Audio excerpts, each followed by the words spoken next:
Bueno, bienvenidos chicos.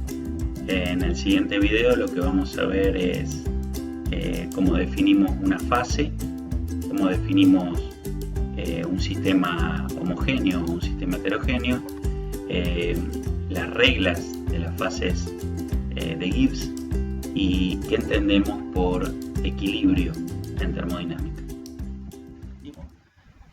Vamos a definir lo que es un sistema heterogéneo y un sistema homogéneo, ¿sí? Un sistema heterogéneo puede constar de varios sistemas homogéneos, subsistemas homogéneos, a los que se les llama fases. Por ejemplo, con esto se van a dar cuenta, tenemos sal sólida en estado sólido, tenemos una solución acuosa de sal y tenemos vapor de agua metido en un Erlenmeyer. Entonces aquí tenemos una fase sólida, una fase líquida de sal con agua y una fase vapor donde solo tenemos vapor de agua.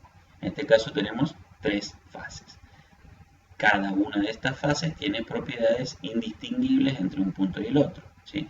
Si yo me muevo entre este punto y este punto de la fase acuosa, no voy a encontrar diferencia.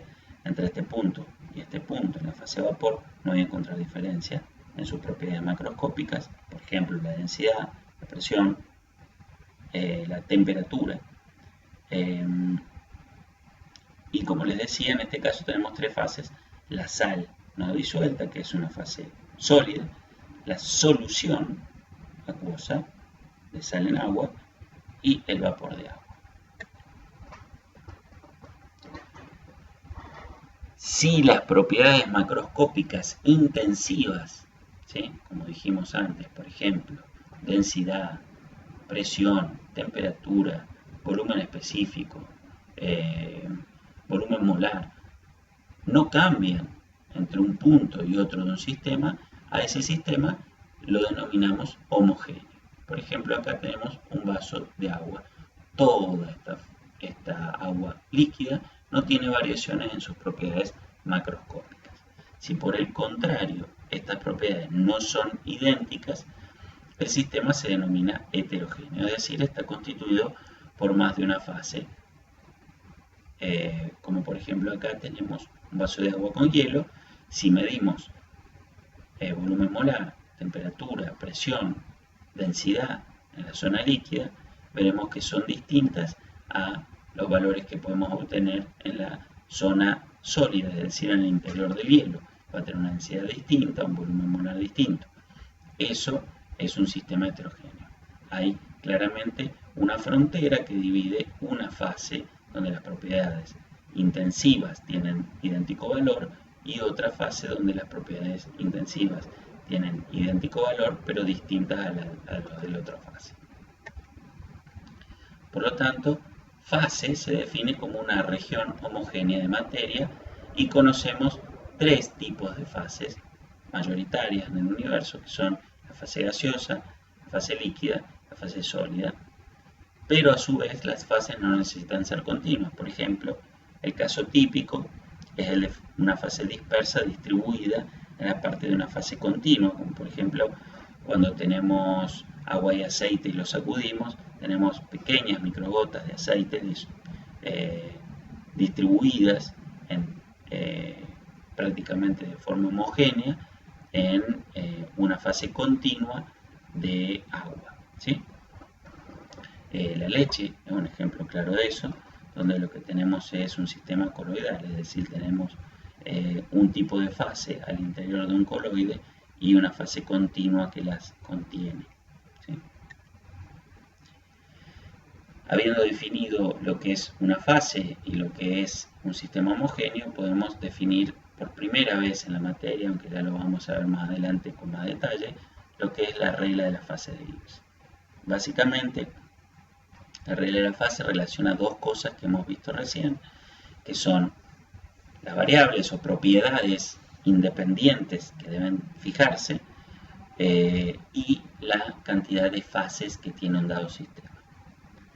Y está definido con una ecuación muy sencilla que es grados de libertad, es decir, números de variables que se pueden fijar, es igual a variables o propiedades que se pueden fijar, es igual a 2 más n, que es el número de componentes, menos pi, que es el número de fases presentes en el sistema, ¿sí? Entonces, esto lo que nos dice es cuántas variables independientes o propiedades intensivas debo especificar yo en un sistema para que quede el estado termodinámico perfectamente definido. Nosotros antes dijimos que un estado termodinámico estaba definido cuando todas las propiedades permanecían en un dado valor. Ahora, a través de la regla de la fase yo puedo decir que hay un número de propiedades que yo puedo fijar para que el resto de las propiedades también queden fijas y por lo tanto quede fijo el estado termodinámico. Si yo defino un dado número de variables independientes, luego definiré el estado termodinámico del sistema. Vamos a verlo con algunos ejemplos y con eso vamos a cerrar esta parte del video. Por ejemplo, ¿cuántos grados de libertad tienen cada uno de estos sistemas? Agua líquida en equilibrio con su vapor. ¿Qué tengo? Tengo agua líquida y agua vapor. Es decir, tengo un solo componente y tengo dos fases, porque tengo ese mismo componente en estado líquido, ese mismo componente en estado gaseoso. Por lo tanto, tendré 2 menos pi, que es el número de fases, que es 2, más n, que es el número de componentes, que es 1. Entonces, 2 menos 2 es 0, más 1 es 1. Es decir, fijando una propiedad intensiva, por ejemplo, la temperatura, todo el resto de las propiedades intensivas que definen a mi estado termodinámico quedarán perfectamente fijadas. Yo fijo la presión y también va a pasar lo mismo. Es decir, con definir una sola propiedad, eso es lo que me indica este 1, con definir una sola propiedad intensiva, el resto de las propiedades del sistema quedan fijas y por lo tanto el estado termodinámico queda perfectamente definido. Vamos a ver otro ejemplo, una solución líquida de alcohol en agua en equilibrio con su vapor. Tenemos agua y alcohol en estado líquidos y vapor de agua y vapor de alcohol en estado gaseoso. Es decir, tenemos dos fases nuevamente, pero ahora tenemos dos componentes. Así que tenemos 2 menos 2 fases, 0, más n, que es el número de componentes, 2. Es decir, 2 menos 2 más 2 me da 2. Es decir, que yo tengo que definir dos propiedades intensivas para definir por completo todo el estado termodinámico del sistema. Es decir, tengo que definir temperatura y presión, por ejemplo, y eso me definirá cuánta agua y cuánto alcohol están en el estado líquido y cuánta agua y cuánto alcohol están en el estado gaseoso. O bien, tengo que definir cuánta agua y cuánto alcohol hay en el estado líquido y a qué temperatura para que eso me diga cuál es la presión del sistema. O bien, tengo que definir la presión y cuánta agua y cuánto alcohol tengo en el estado líquido para que eso me indique cuál es la temperatura del sistema. Es decir, esta F me dice cuántas propiedades intensivas yo tengo que fijar para fijar el estado termodinámico. Y en el caso de dos componentes con dos fases en equilibrio, son dos las variables que tengo que definir. Bueno, ahora vamos a explicar, a introducir uno de los conceptos más importantes de termodinámica, que es el equilibrio. ¿Qué entendemos por equilibrio en termodinámica? En termodinámica entendemos por equilibrio cuando en un sistema no se produce ningún cambio. Como veníamos diciendo en los videos anteriores, cuando todas las propiedades permanecen en un mismo valor fijo, es decir, cuando no cambia el estado termodinámico y cuando no hay tendencias al cambio, ¿sí? Es decir, no hay ninguna fuerza impulsora o ellas están en balance exacto.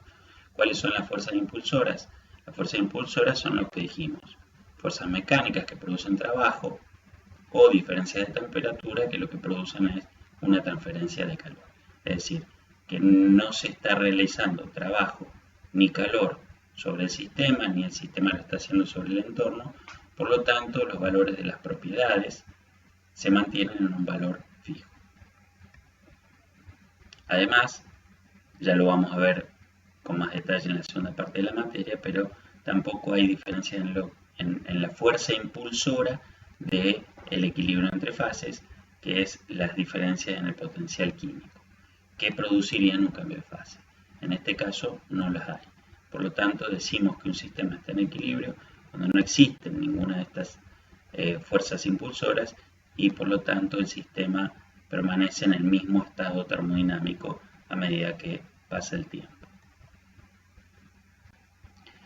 Por último, vamos a definir lo que es un proceso reversible, que es básicamente cuando la dirección puede ser invertida en cualquier punto por un cambio infinitesimal en las condiciones externas.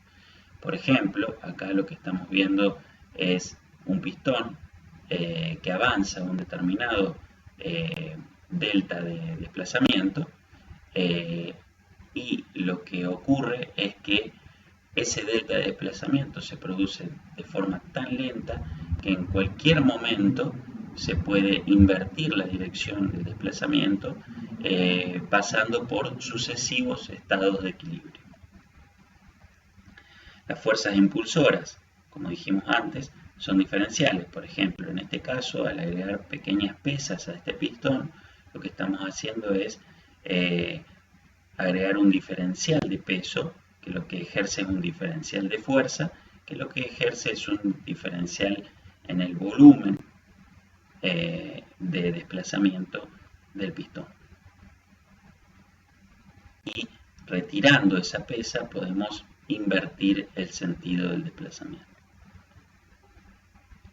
Al ser tan lento y al ser sucesivos estados de equilibrio, podemos considerar que no hay fricción, es decir, al pasar de un estado 1 a un estado 2, no hay pérdida de energía por fricción del pistón con las paredes del cilindro, ni energías de activación. Eso quiere decir, no se necesita una fuerza mínima para poder mover el pistón.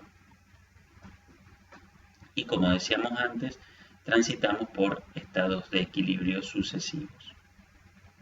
Y siempre podemos volver al estado original, tanto el sistema como los alrededores, por variaciones lentas, en este caso en el desplazamiento del pistón.